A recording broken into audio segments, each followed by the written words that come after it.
Yes, our name is here. അപ്പോൾ class 6 basic സയൻസിലെ exam എഴുതാൻ പോകുന്ന മക്കൾ ശ്രദ്ധിക്കേണ്ട ഒരു കാര്യമാണ് ഈ ഒരു 7th ചാപ്റ്ററിന്. അതായത് ദ വേൾഡ് ഓഫ് ചേഞ്ചസ് അല്ലെങ്കിൽ എന്താണ് നമ്മളെ മാറ്റങ്ങളുടെ ലോകം എന്ന് പറഞ്ഞ ഈ ഒരു ചാപ്റ്റർ. ഓക്കെ, ഈ ഒരു ചാപ്റ്ററിൽ വളരെ ഇമ്പോർട്ടൻ്റ് ആയ ഒരു ടോപ്പിക് ഉണ്ട്. അതുപോലെ തന്നെ ഈ ടോപ്പിക്കിൽ നിന്ന് എങ്ങനെയൊക്കെ ക്വസ്റ്റ്യൻ വരിക നന്നായിട്ട് കൺഫ്യൂഷൻ അടുപ്പിക്കുകയും ചെയ്യും. ആ ഒരു ടോപ്പിക്കാണ് മിസ് എന്ത് ചെയ്യുന്നത്, മിസ്സിങ്ങളാ നിങ്ങൾ ഇവിടെ പറഞ്ഞു തരുന്നത്. ഓക്കെ, അപ്പോൾ ഫസ്റ്റ് ഓർമ്മിക്കേണ്ട കാര്യം ക്ലാസ് 7 ബാച്ചിലെ അഡ്മിഷൻ സ്റ്റാർട്ട് ആയിട്ടുണ്ട്. ക്ലാസ് 6 ബാച്ച് നിങ്ങൾക്ക് ഫ്രീ ആയിട്ട് കിട്ടും. ക്ലാസ് 7 ജോയിൻ ചെയ്ത് കഴിഞ്ഞാൽ recorded class, live class, unit test, model exams, check point and adapt, mentors, AI doubt clearance sessions, ഇതൊക്കെ നിങ്ങൾക്ക് എന്താണ്, ഇതൊക്കെ നമ്മൾ എജുപോർട്ടിന്റെ ആപ്പിലൂടെ കിട്ടുന്നതാണ്. ഓക്കെ, അതുപോലെ തന്നെ നിങ്ങൾ ശ്രദ്ധിക്കേണ്ട കാര്യം, നിങ്ങൾക്ക് ഇവിടെ സൂപ്പർ ബാച്ചിന്റെ ലിങ്ക് കമന്റ് ബോക്സിൽ അല്ലെങ്കിൽ ഡിസ്ക്രിപ്ഷൻ ബോക്സിൽ നിങ്ങൾക്ക് കാണാൻ വേണ്ടി പറ്റും. അതിലൊന്ന് ക്ലിക്ക് ചെയ്യുക, നിങ്ങളെ ഡീറ്റെയിൽസ് ഒക്കെ കൊടുക്കുക, സബ്മിറ്റ് കൊടുക്കുക. എല്ലാന്നുണ്ടെങ്കിൽ നിങ്ങൾ എന്ത് ചെയ്താൽ മതി, ഈ ഒരു നമ്പറിൽ വിളിച്ച് കോൺടാക്ട് ചെയ്താൽ മതി, നമ്മളെ ബാച്ചിലേക്ക് ജോയിൻ ചെയ്യാൻ വേണ്ടി പറ്റും. ഓക്കെ, ഇപ്പോൾ ഇത് 2599 രൂപക്കാണ് കൊടുക്കുന്നത്. മേ ബി കുറച്ച് ദിവസം കഴിയുമ്പോഴത്തേക്ക് ചിലപ്പോൾ 2 3 ആകും, 3 4 അപ്പോൾ ജസ്റ്റ് ഒന്ന് എന്ത് ചെയ്താൽ മതി, നിങ്ങൾ ഫോം ഫില്ല് ചെയ്ത് വെച്ചാൽ എപ്പോഴും എടുക്കുക, നിങ്ങൾക്ക് ജോയിൻ ചെയ്യാം. എപ്പോഴും ജോയിൻ ചെയ്ത് കഴിഞ്ഞാലും ഈ ഒരു പ്രൈസ് തന്നെയായിരിക്കും നിങ്ങൾക്ക് കിട്ടുന്നുണ്ടാവുക. ഓക്കെ, അപ്പോൾ നമുക്ക് ടോപ്പിക്കിലേക്ക് കിടക്കാം. ഫസ്റ്റ് ടോപ്പിക്കാണ് ഫിസിക്കൽ ചേഞ്ച് അല്ലെങ്കിൽ ഭൗതിക മാറ്റം. എന്താണ് ഫിസിക്കൽ ചേഞ്ച് അല്ലെങ്കിൽ എന്താണ് ഭൗതിക മാറ്റം?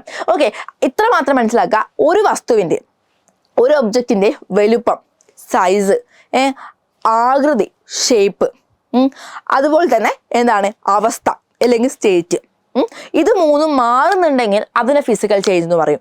അതുപോലെ തന്നെ ഇതെന്താണ് ഒരു ടെമ്പററി ചേഞ്ച് ആണ് അല്ലെങ്കിൽ താൽക്കാലിക മാറ്റാണ്. ഫോർ എക്സാമ്പിൾ ഇത്ര മാത്രമേ ഉള്ളൂ, ഒരു പേപ്പർ എടുക്കുന്നു, പേപ്പർ മിസ് ഇങ്ങനെ കീറുക, അവിടെ എന്തുണ്ടായി, അതിൻ്റെ ആ ഒരു ആകൃതി മാറി, വലിപ്പം മാറി. അപ്പോൾ അതെന്താണ്, ഫിസിക്കൽ ചേഞ്ച് ആണ്. പിന്നെ ഇതൊരു ടെമ്പററി അല്ലെങ്കിൽ താൽക്കാലിക മാറ്റമാണ്. വേണമെങ്കിൽ നമുക്ക് ആ പേപ്പറിനെ ഒട്ടിച്ച് ചേർക്കാവുന്നതാണ്. മൂന്നാമത്തെയാണ് പുതിയൊരു വസ്തു ഉണ്ടാവുന്നില്ല. അതായത് ഈ പേപ്പർ ഇങ്ങനെ കീറി കഴിയുമ്പം അവിടെ വേറെ എന്തെങ്കിലും പുതിയൊരു വസ്തു ഉണ്ടാവുന്നുണ്ടോ? ഇല്ല. മൂന്നാമത്തത്.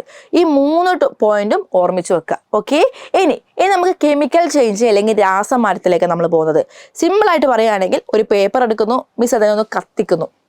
ഓക്കെ, കത്തിക്കുന്ന സമയത്ത് ഇവിടെ എന്തുണ്ടാവുന്നുണ്ട്, പുതിയൊരു വസ്തു ഉണ്ടാവുന്നുണ്ട്. ചാരം അല്ലെങ്കിൽ ആഷ് ഉണ്ടാവുന്നില്ലേ, പുതിയൊരു വസ്തു ഉണ്ടാവുന്നുണ്ട്. അത് പെർമനന്റ് ചേഞ്ച് ആണ് അല്ലെങ്കിൽ സ്ഥിരമാറ്റാണ്. അങ്ങനെ ഒരു ചാരം അവിടെ ഉണ്ടായിക്കഴിഞ്ഞാൽ പിന്നെ നമുക്കതിനെ പേപ്പർ ആക്കാൻ വേണ്ടി പറ്റുമോ? പിന്നെ നമുക്കതിനെ എന്ത് ചെയ്യാൻ പറ്റില്ല, പേപ്പർ ആക്കാൻ വേണ്ടി പറ്റില്ല അല്ലേ. ഇതാണ് കെമിക്കൽ ചേഞ്ച്. ഇനി നമുക്ക് എന്ത് ചെയ്യാം, അതൊന്ന് വായിച്ചു നോക്കാം. ഫസ്റ്റ് നമ്മൾ physical changes in the physical properties of substance such as size, shape and state are called physical change.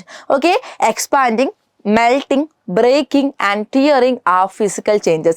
No new substance are formed. അല്ലേ, പുതിയ സബ്സ്റ്റൻസ് ഫോം ചെയ്യുന്നില്ല. ഇതൊക്കെയാണ് ഇതിൻ്റെ പോയിന്റ്സ് കേട്ടോ. ഓക്കെ, മിസ് ഇവിടെ മാർക്ക് ചെയ്യുന്നുണ്ട്. Then due to these physical changes, in some physical changes energies either absorbed or release. അല്ലേ, ചില ഫിസിക്കൽ ചേഞ്ചിൽ എനർജി ചെയ്യുന്നുണ്ട്, അബ്സോർബും ചെയ്യുന്നുണ്ട്, റിലീസും ചെയ്യുന്നുണ്ട്. ഓക്കെ, മലയാളം ഒന്ന് നോക്കാം. ഭൗതിക മാറ്റം എന്ന് പറഞ്ഞാൽ പദാർത്ഥങ്ങളുടെ വലുപ്പം, ആകൃതി, അവസ്ഥ തുടങ്ങിയ ഭൗതിക സ്വഭാവങ്ങളിൽ വരുന്ന മാറ്റമാണ് ഭൗതിക മാറ്റം. വികസിക്കുന്നതും ഉരുകുന്നതും പൊട്ടുന്നതും കീറുന്നതും ഒക്കെ ഭൗതിക മാറ്റമാണ്. ഇവ മൂലം പുതിയ പദാർത്ഥങ്ങൾ ഉണ്ടാകുന്നില്ല. ചില ഭൗതിക മാറ്റങ്ങൾ നടക്കുമ്പോൾ ഊർജം സ്വീകരിക്കുകയും പുറത്തുവിടുകയും ചെയ്യുന്നുണ്ട്.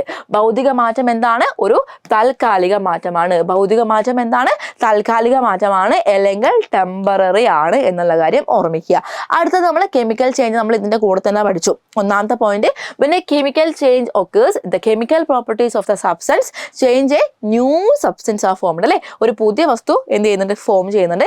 Energy is usually absorbed or released. അത് ഫിസിക്കൽ ചേഞ്ചിലും കെമിക്കൽ ചേഞ്ചിലും സെയിം ആണ്. Chemical change is A permanent change. Chemical change ഒരു സ്ഥിര മാറ്റമാണ്. രാസമാറ്റം ഉണ്ടാകുമ്പോൾ എന്തുണ്ടാവുന്നുണ്ട്, പദാർത്ഥത്തിന്റെ രാസഗുണങ്ങളിൽ മാറ്റം ഉണ്ടാകുകയും പുതിയ പദാർത്ഥങ്ങൾ ഉണ്ടാകുകയും ചെയ്യുന്നുണ്ട്. ഇത്തരം മാറ്റം നടക്കുമ്പോൾ ഊർജം സ്വീകരിക്കുകയോ പുറത്തുവിടുകയോ ചെയ്യുന്നുണ്ട്. രാസമാറ്റങ്ങൾ സ്ഥിരമാറ്റമാണ്. സ്ഥിരമാറ്റമാണ്. ഓക്കെ, ഇനി നിങ്ങളോട് പറയാനുള്ളത്, നിങ്ങൾക്ക് ഡിഫൈൻ ചെയ്യാൻ ഒരു 40% മാത്രമേ ചാൻസ് ഉള്ളൂ. ക്വസ്റ്റ്യൻ വരുന്നത് എങ്ങനെയായിരിക്കും, കുറച്ച് എക്സാമ്പിൾസ് തരും. ഓക്കെ, ഫിസിക്കൽ ചേഞ്ചിനും കെമിക്കൽ ചേഞ്ചിനും എക്സാമ്പിൾസ് തരും. അതിൽ നിന്ന് നിങ്ങൾ എന്ത് കണ്ടെത്തണം?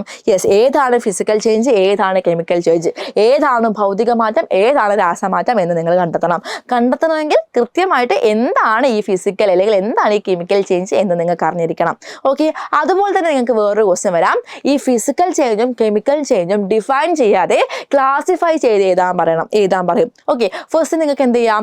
യെസ്, ഫിസിക്കൽ ചേഞ്ച് എന്ന് പറയുന്നത് ടെമ്പററി ചേഞ്ച് ആണ്, അല്ലെങ്കിൽ താൽക്കാലിക മാറ്റമാണ്. കെമിക്കൽ ചേഞ്ച് എന്ന് പറഞ്ഞാൽ പെർമനന്റ് ചേഞ്ച് ആണ്, അതുപോലെ തന്നെ എന്താ, സ്ഥിര മാറ്റമാണ് അല്ലേ. പിന്നെ നിങ്ങൾക്ക് എന്ത് ചെയ്യാം? ഫിസിക്കൽ ചേഞ്ചിൽ പുതിയ വസ്തു ഫോം ചെയ്യുന്നില്ല, കെമിക്കൽ ചേഞ്ച് എന്ത് ചെയ്യാം? പുതിയ വസ്തു ഫോം ചെയ്യുന്നുണ്ട് അല്ലേ. ഇനിയിപ്പോൾ ഫിസിക്കൽ ചേഞ്ച് നിങ്ങൾക്ക് എന്ത് ചെയ്യാം? യെസ്, റിവേഴ്സിബിൾ ആണ്. കെമിക്കൽ ചേഞ്ച് എന്താണ്? ഇറിവേഴ്സിബിൾ ആണ്. അങ്ങനെ പറഞ്ഞിട്ട് രണ്ട് തമ്മിലുള്ള വ്യത്യാസവും നിങ്ങൾക്ക് എന്ത് ചെയ്യാൻ പറ്റും? ടാബുലേറ്റ് ചെയ്തിട്ട് എഴുതാൻ വേണ്ടി പറ്റും. ഓക്കെ, പട്ടികപ്പെടുത്തി എഴുതാൻ വേണ്ടി പറ്റും. ഇങ്ങനെയായിരിക്കും ക്വസ്റ്റ്യൻസ് ചെയ്യുന്നുണ്ടാവുക. അപ്പം ഇത് വളരെ ഇമ്പോർട്ടൻ്റ് ആണ്. അപ്പം നാളെ മിസ് എന്ത് ചെയ്യും? വേറൊരു ഇമ്പോർട്ടൻ്റ് ആയ ഒരു ടോപ്പിക്ക് ആയിട്ടായിരിക്കും വരുന്നുണ്ടാവുക കേട്ടോ. അപ്പം നിങ്ങൾക്ക് ക്ലാസ് ഇഷ്ടമായി, ഈ ഒരു ടോപ്പിക്ക് ക്ലിയർ ആയി എന്ന് പറയുന്നവർ മിസ്സിൻ്റെ ക്ലാസ് എന്ത് ചെയ്യുക? യെസ്, മിസ്സിൻ്റെ ക്ലാസ് കണ്ടിട്ട് മിസ്സിൻ്റെ പേര് അറിയായിരിക്കും. അപ്പം മിസ്സിൻ്റെ പേരൊന്ന് കമൻറ്റ് ചെയ്തിട്ട് നിങ്ങൾക്ക് ഇഷ്ടമുള്ള സ്മൈലി തരാം. ഓക്കെ, റെഡിയാണേ?